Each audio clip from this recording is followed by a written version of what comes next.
நல்ல வீடே மணக்கிற அளவுக்கு ரொம்ப டேஸ்டியான வெண்டைக்காய் புளிக்குழம்பு எப்படி செய்யறதுன்னு பார்க்கலாம். கடாயில் தாராளமாக நல்லெண்ணெய் சேர்த்து நல்லா சூடானதும் 2 காஞ்ச மிளகா மீடியம் சைஸாக கட் பண்ணி வச்சுருக்க 1/4 கிலோ வெண்டைக்காவை சேர்த்து வெண்டைக்காய் நல்லா சுருகி வந்ததும் தனியாக எடுத்து வச்சுடுங்க.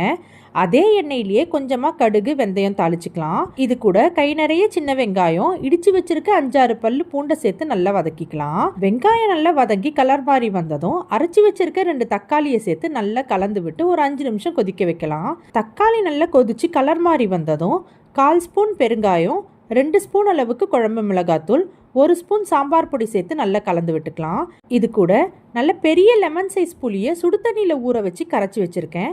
அதையும் இது கூட சேர்த்து தேவையான அளவு உப்பு, கொஞ்சமாக தண்ணி சேர்த்து நல்லா கலந்து விட்டு ஒரு 10 நிமிஷத்துக்கு நல்லா கொதிக்க வச்சோன்னா குழம்புல இருக்க பச்சை வாசனைலாம் போய் திக்காய் எண்ணெய் பிரிஞ்சு வரும்.